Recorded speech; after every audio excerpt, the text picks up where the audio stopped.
Ladies and gentlemen, welcome to another episode of Balls in Your Face Marketing. I have a very special guest with me, somebody whom I'm a very huge fan of. I sometimes refer to her as the consolidator of LinkedIn. She is a globally recognized LinkedIn trainer. She was recently recognized as one of the top 50 influencers in Toronto by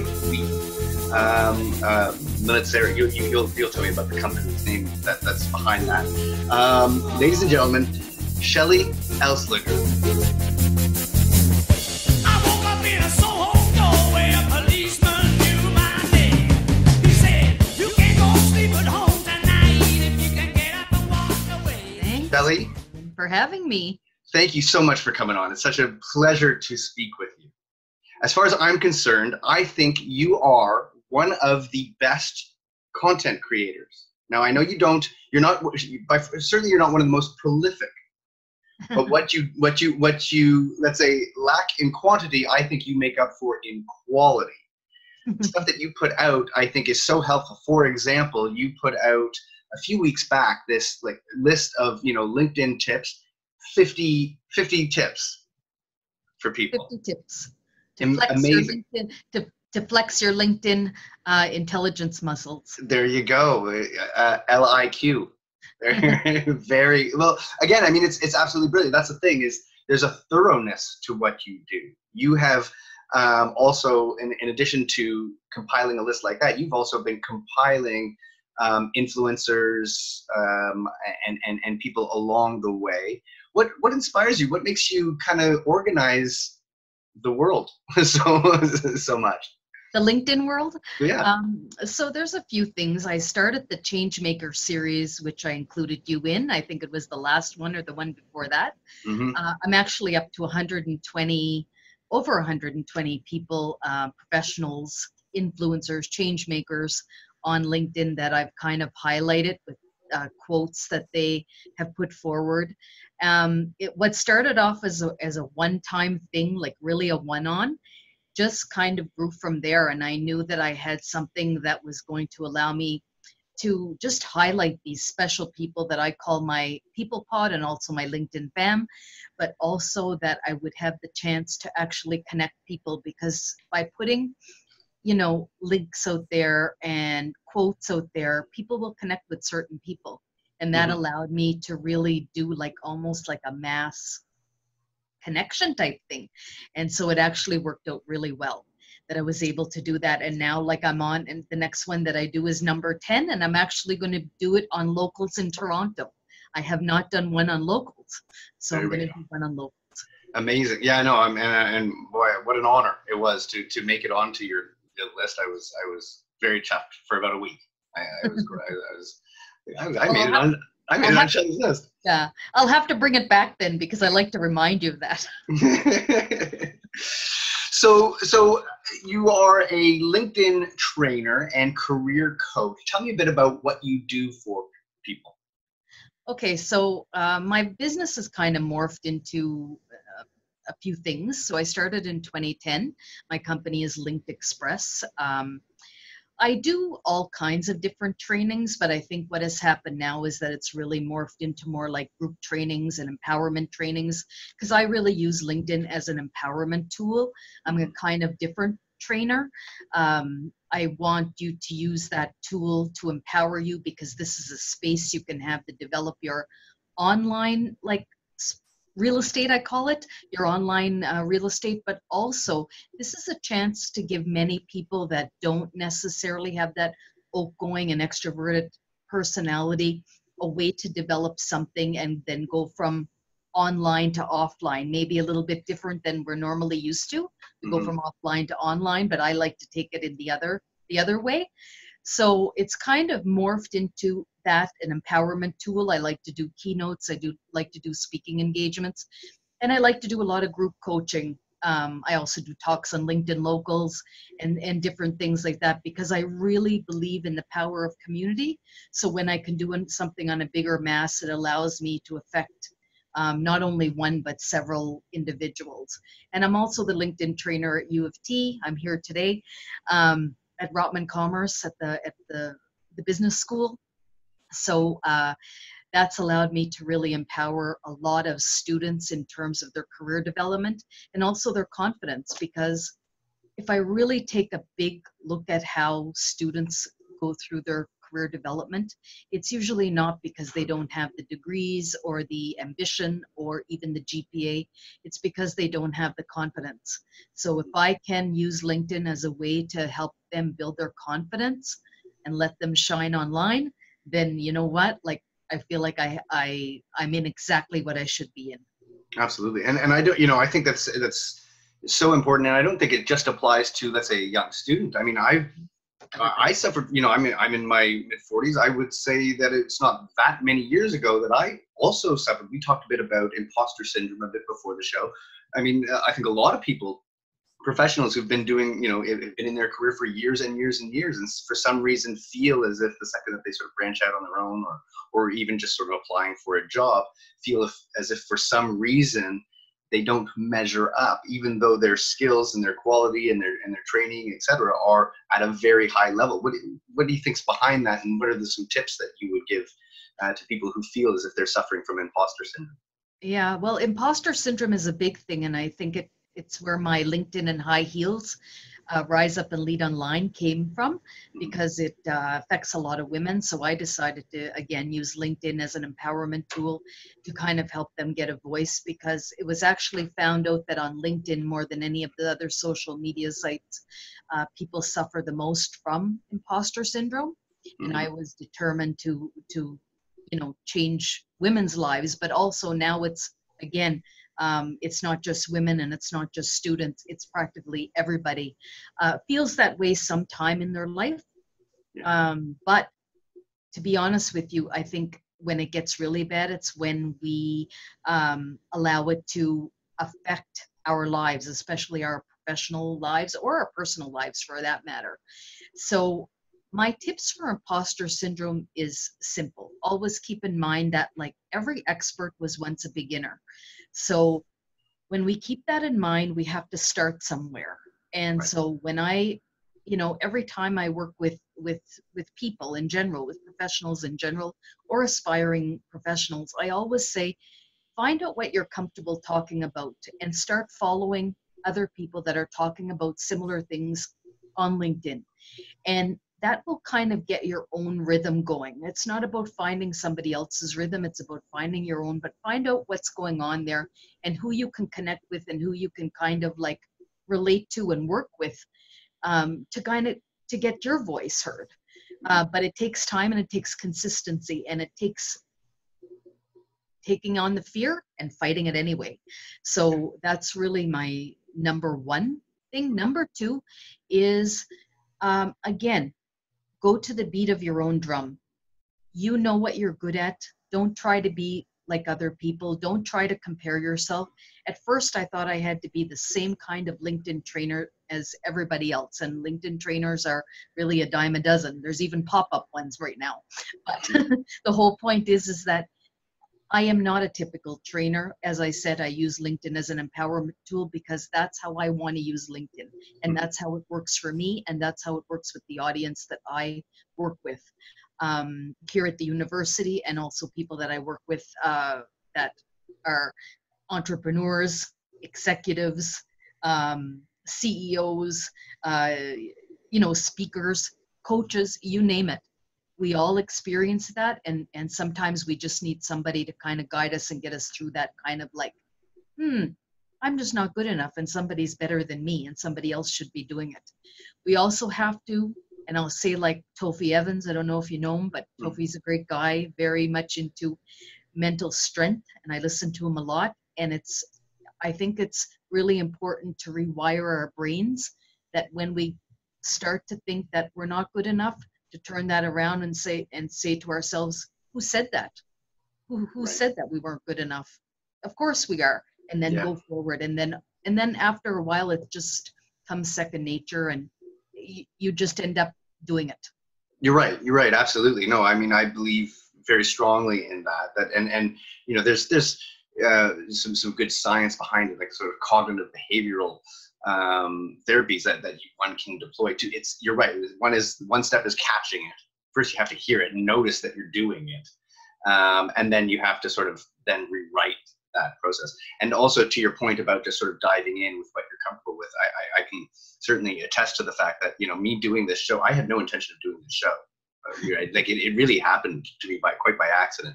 And I was very reluctant to get out there and speak publicly, and very sort of, I just had no desire actually to put myself out there.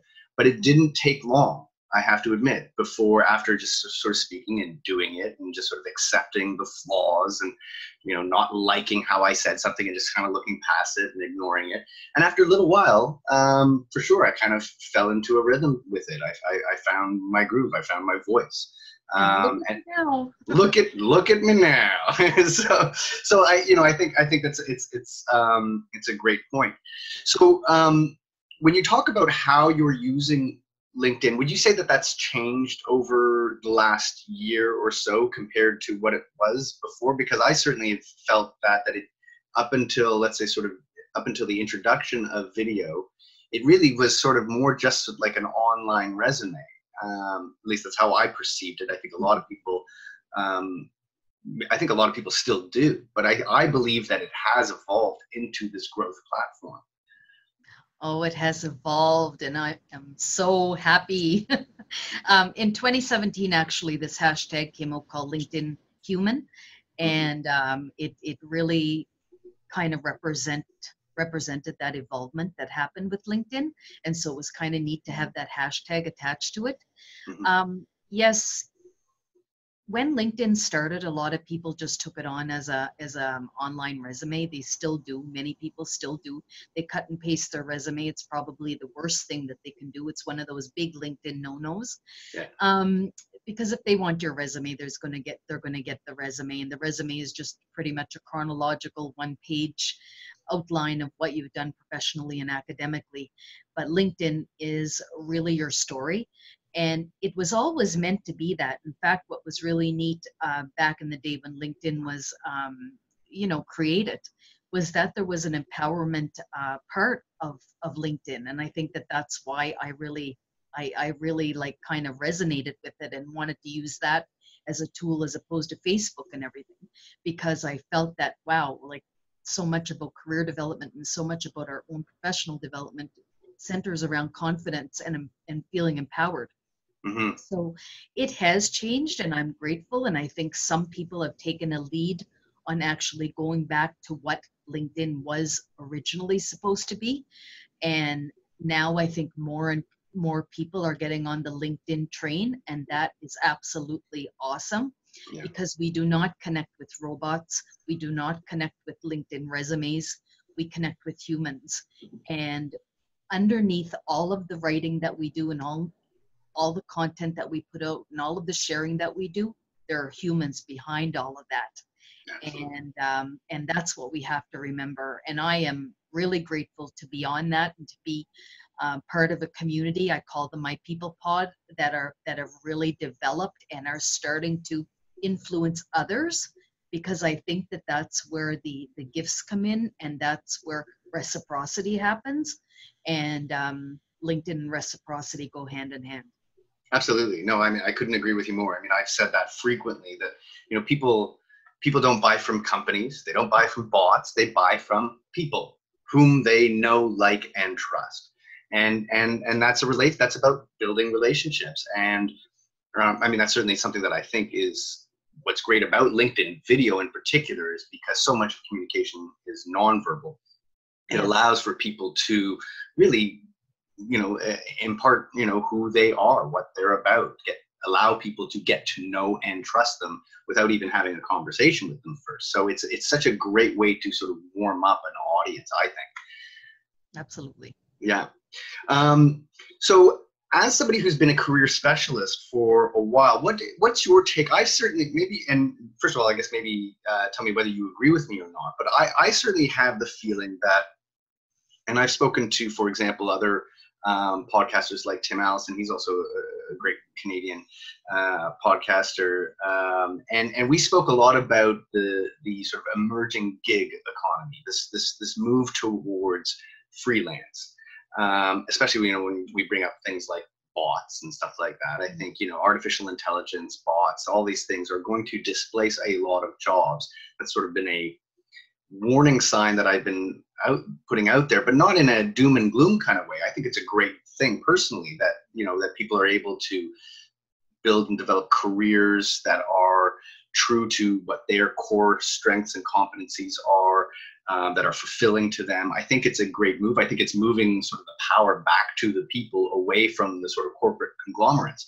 Mm-hmm. But what does that mean for you as a career specialist where, there are, let's say, fewer jobs down the line, and maybe more and more people are going to have to find ways to create opportunities for themselves? So this is probably my busiest season, this session. Yeah. I can't complain. There's lots of employers coming on campus. I think that what has happened and what I see is that it's the nature of jobs, and what whoever wants to get out there and get a job, you have to increase your skill area. You have to not be confined to what was. You have to be open to what is or what will be. And I think that that's the difference. Like, I have guest speakers coming in talking about blockchain. I have guest speakers coming in to talk about, cryptocurrency. Like, I have a lot of different employers coming in to talk about different things that would never have been one of those, what do you call it, guest speaker series in the past. We would have always gone with the investment banking, the accountants, and maybe the marketers to some degree, and even that's changing, or, simple management. But I think what we're looking at now is that there's still a demand for workers and humans, but they expect you to be skilled to some degree in and be aware of what's coming up, and be aware that, it's not what it was before. We're moving into a new era, and you have to know what you're doing, and you have to be open to not just having a permanent position in, like, I've had maybe 2 long-term jobs in my life, but that's changing. There are more freelance. There are more entrepreneurs. Look at Mars and how they're doing in downtown Toronto. They're actually coming here to recruit students for startups. So I think that entrepreneurial mindset is very, very important, even if you're going to work for a company. That was something that was never on the list of required skills or required knowledge or required attributes. Now, those are the things. They say that 3 of the things that they look for is resiliency, these kind of skills that are like artificial intelligence and knowing about that and coming in with some form of knowledge in artificial intelligence, blockchain. And 3, and I'll take this from a LinkedIn perspective, is not everybody's asking for a resume anymore. They're asking for your LinkedIn profile or your LinkedIn URL and your URL to all of your social media, so they can actually see who and what you are. So instead of it just being about title, it's actually about the behavior behind the title. That's another thing that has changed. Yeah. So there are a few things, actually. Yeah, no, and you're right. I mean, I noticed that, before I started my agency and I was kind of in the freelance world, taking on contracts, but still kind of, dipping my foot in the pool and applying for the odd job. And absolutely, a lot of sites all of a sudden were just saying, do you want to link directly to your LinkedIn? And it would pre-populate everything from there. I heard of something that was very interesting to me, and I think it was one of the banks, it might have been RBC, that they're now taking artificial intelligence to actually scan and read everybody's resume that gets submitted now. So everybody's resume is actually going to be read, so to speak, by a machine, but at least it has a way of systematizing candidates that way. Do you feel that the traditional education system has prepared people for this new economy?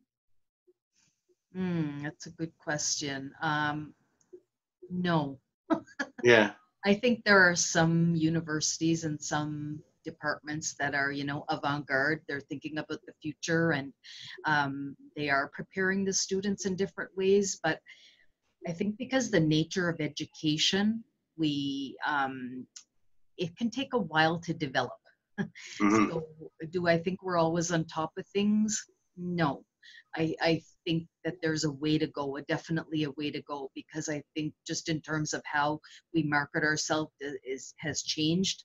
But, you know, the resume and cover letter, just say, for example, has been such, it's there, right? Like, we're used to it. It's like it got a hold on us. So we don't want to let it go. It's like we don't want to move on to something else, but the world is moving without us, whether we like it or not, and we just have to learn other ways and be open to other ways. It's like LinkedIn. A lot of people have that they don't want to be online, and I'm not there to market LinkedIn, and I'm not there to force anybody or sing LinkedIn praises. I don't have to, but I will say that they are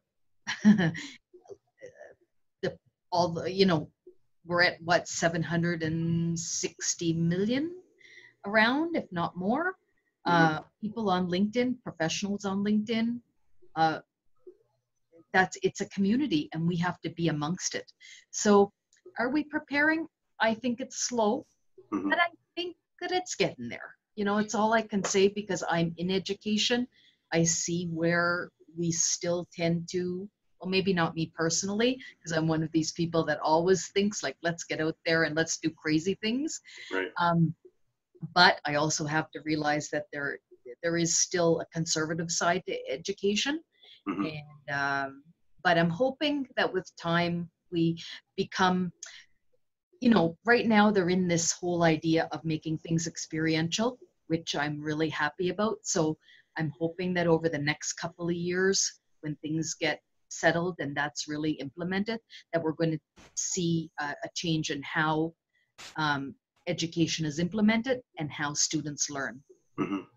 I think, you know, probably important to mention, or from my perspective, is that as much as, you know, that might sound a little daunting, and geez, you know, our education system isn't preparing our younger generation for the jobs ahead of them. I don't know that the big corporations are prepared for this generation of employees that are coming towards them, and I think it goes hand in hand. I mean, just as much as, you know, it's the question is, you know, how does that younger generation find a great job? I think a bigger question maybe for companies is, how do they retain good employees?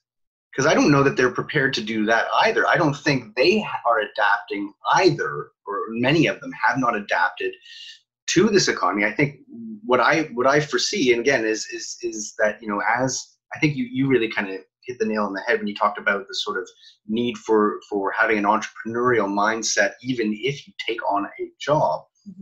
I think that's what's sort of taking over, and that's why I said, like, that's going to, I think, why in a way the sort of power is going back to the individual. That if you don't find, if there's a job that isn't fulfilling to you, that isn't enriching you, that you're not getting development and expanding your learning in, well, there are other companies that are ahead of the game in this, that will offer those opportunities.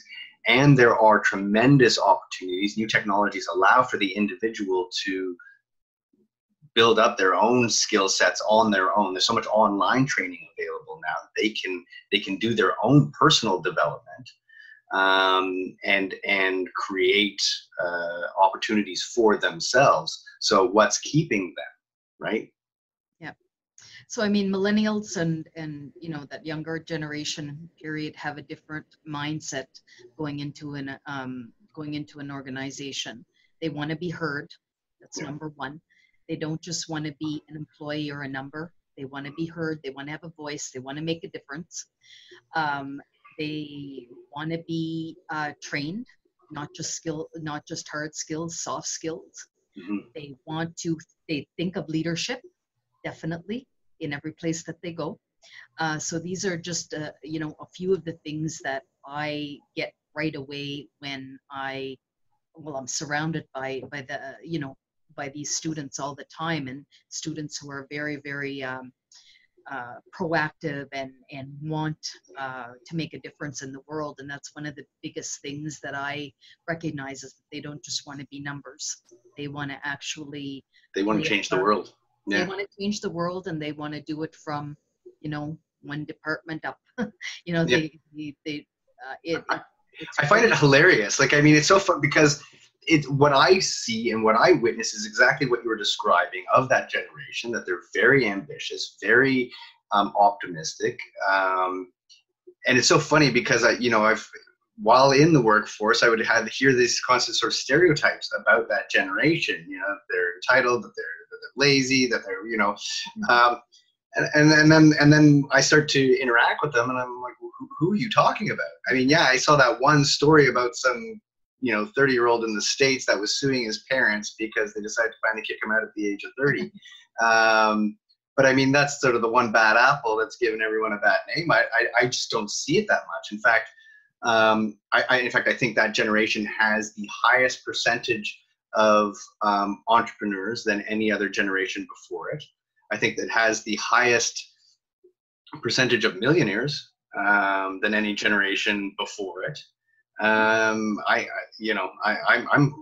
frequently impressed by them, and that's why I'm saying I think it's as much as maybe our education system isn't preparing a younger generation adequately for the jobs ahead of them. I think it's the companies that have more of a catching up to do. Absolutely, and I mean, for example, LinkedIn. It's not the students that have the resistance. They're like gung ho. They get excited every time there's a LinkedIn training or a LinkedIn talk. Yeah. I have more resistance from like staff in general are be more resistant and stay away from it because maybe they don't embrace it. But the students and the up and coming leaders and entrepreneurs, absolutely not. They're like, bring it on. I know, they're absorbing it like sponges. I know, absolutely. And it's so exactly like, I think it's the world has changed, and it's that we've been operating in this sort of industrial age model for a long time, and it worked for a while, back in the days when we wanted, when companies just wanted compliant factory workers to come in, do their job. And I mean, for my grandparents' generation, that was great. My grandparents were very loyal to the companies that they worked for because they worked for them for 50 years. But I think there's been this erosion of trust because over the years, those companies started to say, well, how can we cut here or there? And then and also there was this sort of increase in education, this assumption, everybody's got to go to school, get university, get a degree, that companies almost got themselves a little entitled in terms of, well, we can just bring in these employees, work them to the bone. And when they start asking for more or wanting development or anything, or they decide to leave, not a big deal. We'll get 3,000 resumes of somebody who wants to fill their spot. But I don't know that model works anymore. I don't think it does. Like, I think those days are gone. So I find this all very kind of fascinating to see where it goes. And I mean, I guess maybe I'm being an entrepreneur, I'm an advocate for that. But the like the lowest end that I've seen for 2020 is 34% is going to be freelance. That's on the low end from what I saw. Like, I think Forbes reduced their number to 34, but I've seen predictions as high as 50%. Yeah, it's getting up there for sure. Yeah. Yeah, interesting. Tell me a bit about this. So you were, as I mentioned off the top of this, you were included in a top 50 influencer list in Toronto. Congratulations. Tell me a bit about that. Thank you. Well, I guess my name got out there and I was passed around. It's called it's more like Women for Environmental Impact, more about creating impact on our environment, but all through our society and just making an impact in the world. And so it was really interesting. And I guess I've been recognized for empowering people on LinkedIn. So I was pretty pleased about that. And we had a photo shoot on Friday. There'll be more coming out in the next few weeks. But yeah, it's always nice to be recognized for something that I absolutely love to do. Well, and it's well deserved. Like I said, I mean, when you post something on LinkedIn, I'm just like, wow. I mean, it's just so comprehensive. And how did you? Yeah, I mean, you're like I said, you're the consolidator. Like you know who's doing what, and what are the whole list of everything. You know, so I come on there, I'm like, okay, here's 3 tips. I'm not like throwing it out there, but you know, and sometimes I wonder about that. Like certainly when I grew up, I mean, it was more, we would certainly spend a lot more time focusing on the quality of our content. Mm-hmm. And now there's almost this push for quantity. I mean, my trick is to do this show really and just sort of milk the qualifications of the people that I'm talking to. They've got something of value to add, so I'm getting it from you, really. This is my secret trick. Yeah. I mean, I post quite a bit, but I always think about quality, and usually it's something that I've heard or been affected by, or I just feel that it's out there floating around, and maybe I can bring some, I don't know, some sense of normality to it, or yeah, I'm known as a connector on there, connecting humans, you know, with my entire thing around building a strong people pod. So it gives me a lot of joy, and I have such a fantastic LinkedIn family, including yourself, and we're just learning from each other every day. And all have, like most of us have, kind of a persona on LinkedIn, and it's neat when people tell you, because you don't even really see it. You're just going along with it, and for myself, I just kind of do what comes naturally to me. Right. I think I'm a connector offline too. So it's kind of natural. It's kind of a natural and really a synchronicity between the two. But I actually am stronger online when it comes to that. And I think that that's because I found what I'm good at, and I've brought so many people together. And I love that, because for me, that's what LinkedIn is about. Why do you think that is when you say more stronger online than in person? To be honest, I think so. When I was younger, I wasn't the shy type. I don't think I've ever been shy, but I think at one point I lost my voice. Not I think, I did. I was public speaking, and I had a little bit of a disaster when it came to public speaking, and a little bit of bullying after that. So that was pretty tough on me as a 12-year-old. Yeah, sure. So I kind of like went through a little bit of my adulthood still, you know, bearing the brunt of that time, and really didn't go off and do what I wanted to do, and also felt that I couldn't do what I wanted to do. And it took, you know, it took years into my adult life to actually find the right mentors, find the right opportunity. And LinkedIn was it, because I was shy at first to speak because of that, what happened to me when I was 12. Believe it or not, it can have a lasting. Oh, absolutely, it can. Yeah, that's terrible. I started to speak on LinkedIn, and then started to get asked to do keynotes and all kinds of empowerment sessions. And I would take my high heels with me for the women, and then I could see that I was changing them. And then little by little, what I was doing online ended up coming offline. And it's just, what I've done online has, I'll say, like my workshop has risen me up, and can take that offline. And now whatever happened to me at 12 happened to me at 12. It's so far gone that I don't even think back to it. Now I have no problems, you know, speaking in front of a big group of people, or whatever the opportunity I have put in front of me, because it's my chance, and I feel really blessed that I was giving that opportunity. This is what I love about LinkedIn, and I really consider sort of 2018 to be the year of LinkedIn. I think it's going to keep on going. I don't think it's stopping there, but you know, I'm very happy for the training that I have in Facebook advertising. I think it's still from an advertising platform, it is still a great platform. There's no way that, you know, LinkedIn has a lot of catching up to do in terms of just, you know, targeting, psychometric data, that's that sort of side of things. But what I love, because for me, you know, social media, on one hand, I see all of its benefits. I think it's a great thing. It's a great tool. it does connect us, but I also, I mean, I've been forced to adapt to it as a marketer. I started in the days before any of this stuff existed. I remember print and radio and TV and stuff like that, right? It was just a very different world. I was forced to adapt to this new reality because there's no question social media has transformed my industry and the world. But there's a lot of things that I don't like about it. I'll admit, right? Like, I mean, and what I've loved about LinkedIn is that stuff wasn't there, right?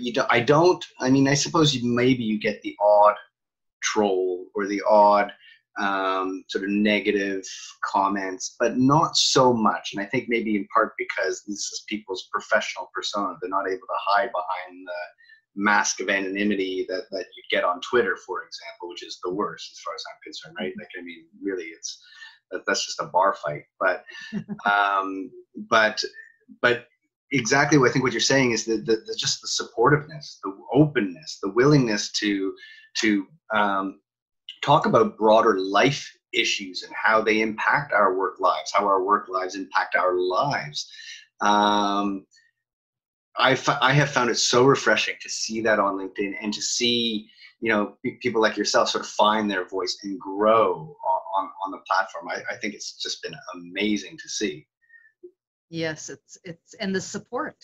Yeah. Support. Like, we can go on there anytime, and it's incredible the support that you have, and there's a lot to be said about that.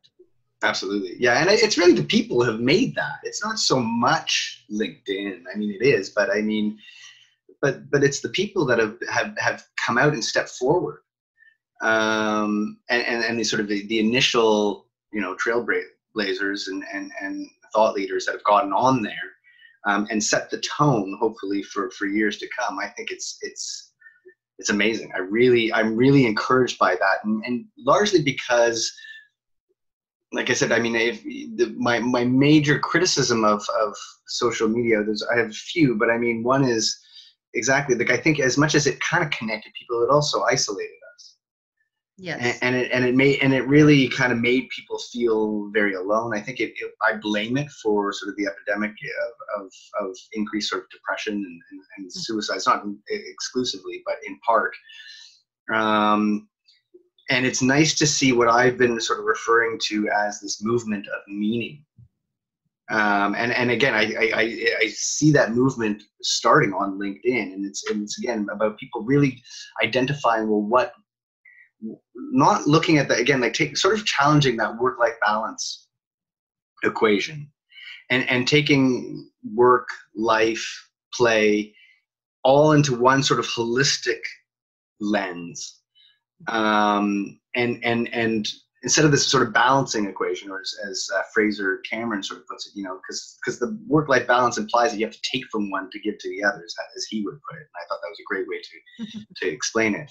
But really looking at it holistically. And I think that's what people are doing, right? Is they're saying, hey, geez, I suffer from depression, and this is how it impacts me at work, or this is how work impacts my family life. And having this much broader conversation. And that's the thing that just, it's a movement as far as I'm concerned, and people like pushing people towards living meaningful lives.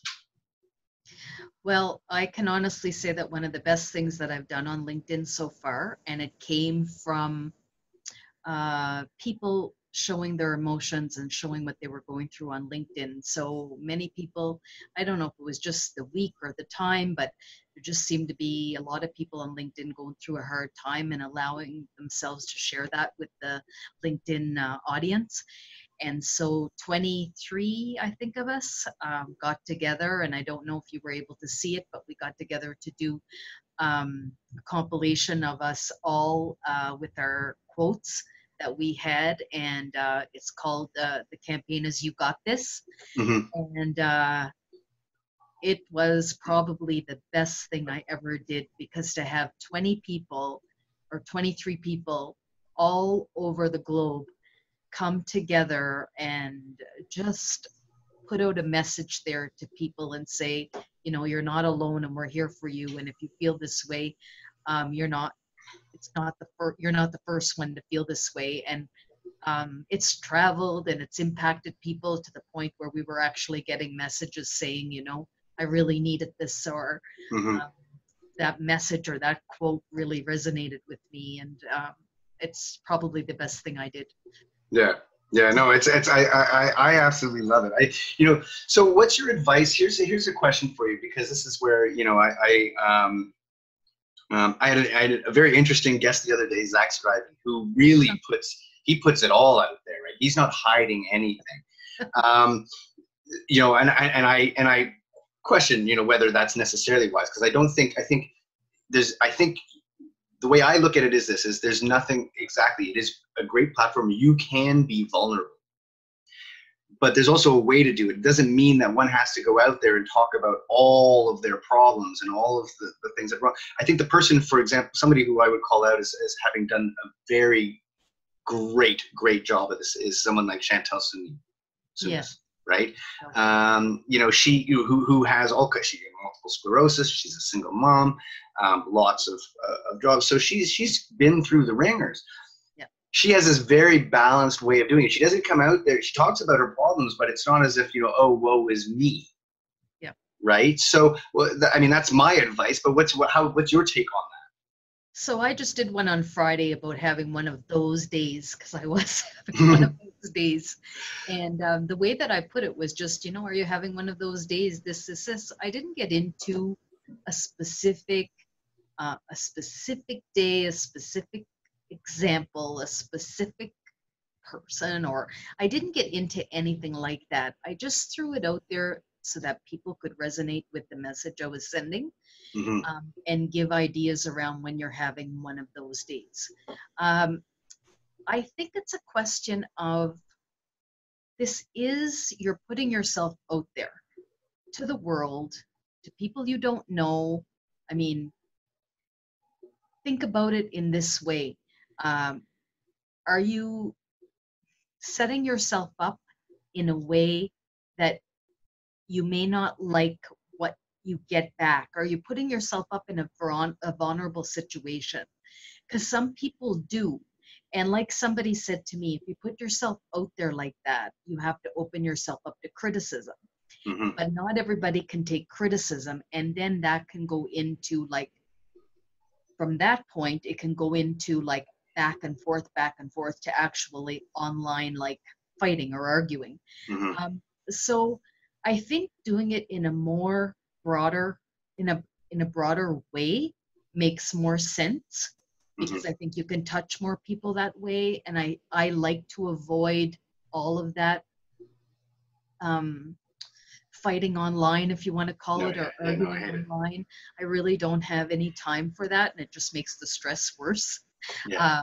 I want to be influential, and I want to motivate people, and I want to send messages, but I don't think I have to send messages by putting exact examples that may create further criticism or further dislike or something like that, or cause further stress. Yeah, I think it's also very, instead of exactly, I don't think it should be used as a sort of a venting platform. It should, if you're coming out there and saying, this was something that I've struggled with, you want to have sort of a question in that.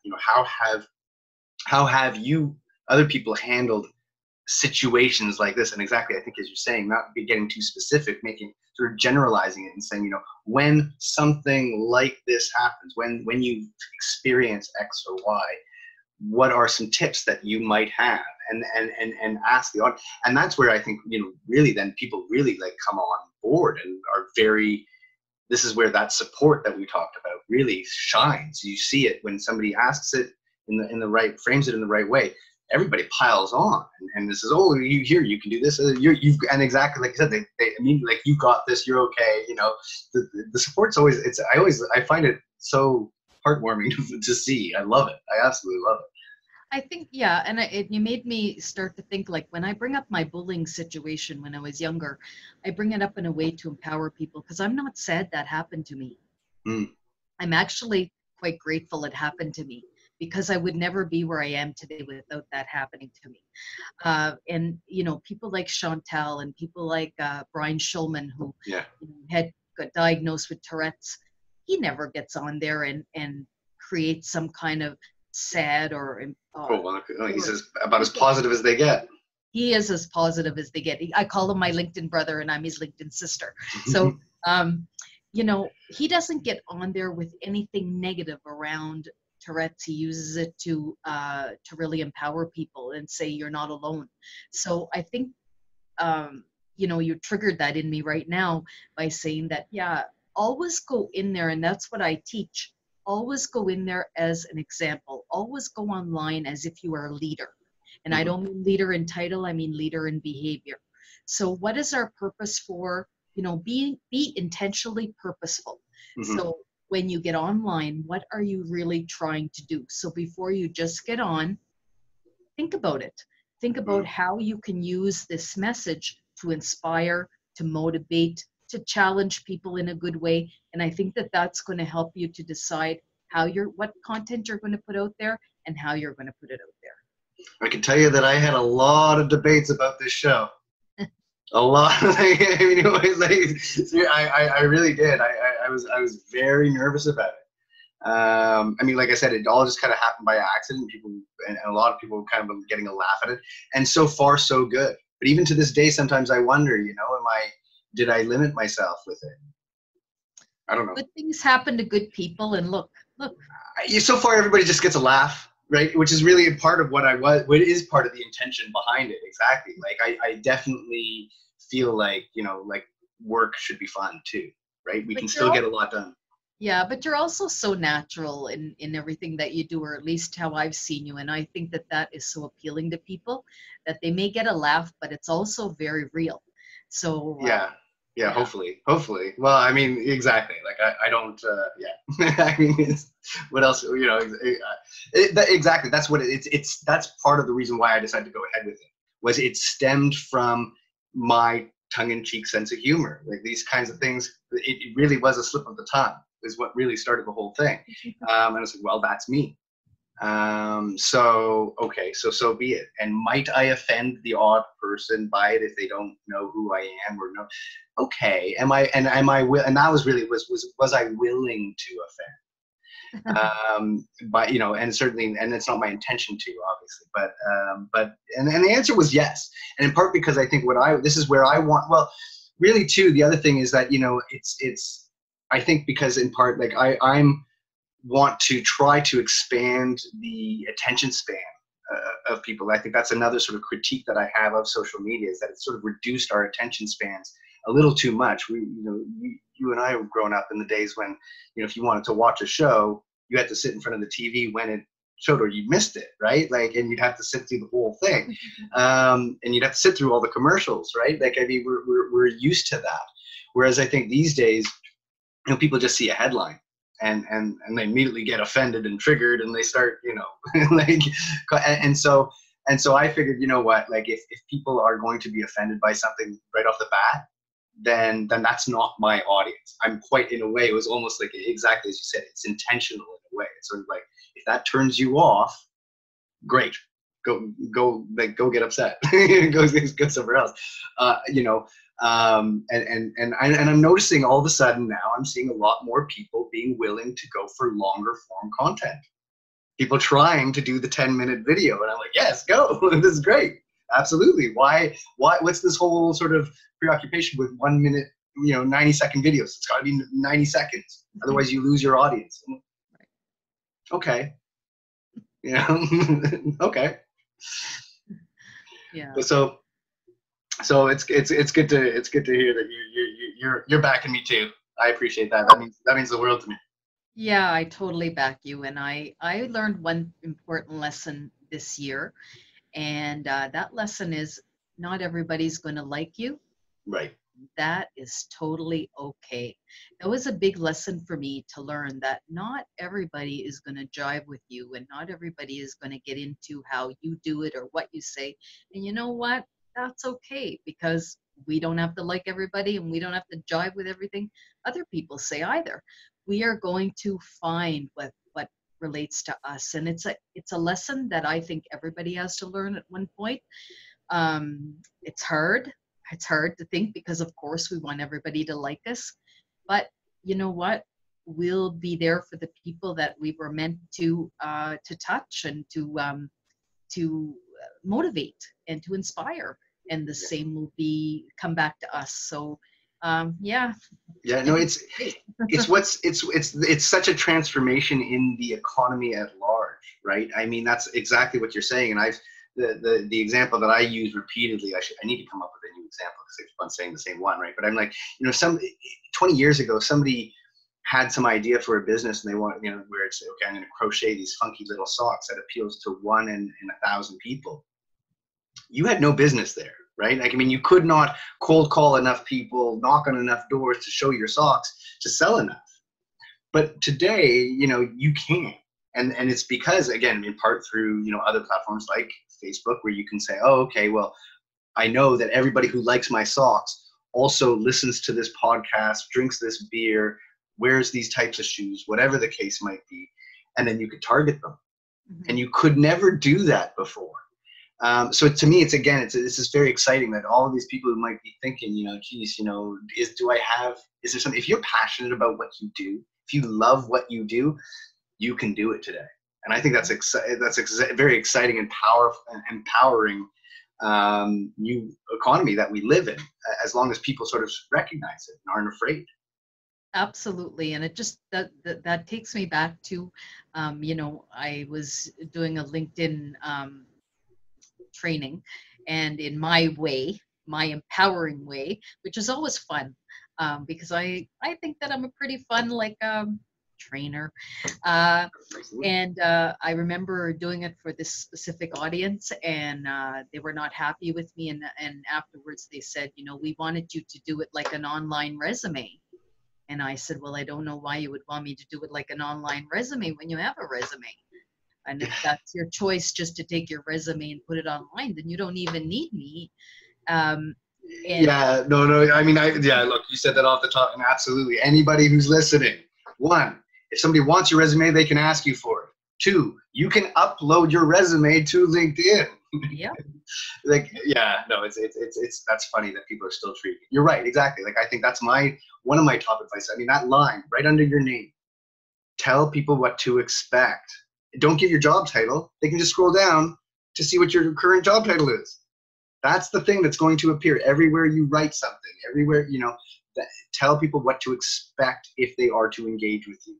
I just did a post on that this morning on LinkedIn about well, not just your tagline, but your tagline, which is what you're talking about underneath your profile photo. Tell people your unique value proposition. Tell them what you have to offer. Mm-hmm. They don't need a title there. Tell them who you are. Right. Behind the title. Great minds think alike. There you go. But those first couple of lines in your story as well, mm-hmm. Please don't be boring. Please, please, please. Come out and grab attention. This is your story, the most important story you're ever going to write, the story of you. Make sure it starts off with a catchy and compelling title. I tell people all the time, not all books get excitement at the bookstore. A lot live a lonely life. Same on LinkedIn. So don't make your story and your profile live a lonely life. You want people to come. You want them to press on that more button. So stand out. Don't try to fit in. Stand out.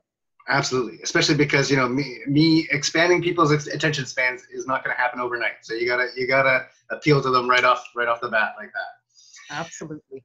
Any final tips and words of advice for people with their careers looking to change or entering the workforce? Well, I think first of all, times are changing. Build your skills. Make sure you have an online digital footprint. Make sure there's definitely one on LinkedIn and that you're telling a really great story. Build your story. Every step you take on LinkedIn, just think, this is about me, and everything that I'm going to put out there is going to build my worth. Every time I add something up there, it's going to help build me. It's going to help get my story out in different ways. Because the resume and the cover letter, it's still there, it's still important, but we are moving way beyond that. Build skills. It's not enough just to have, to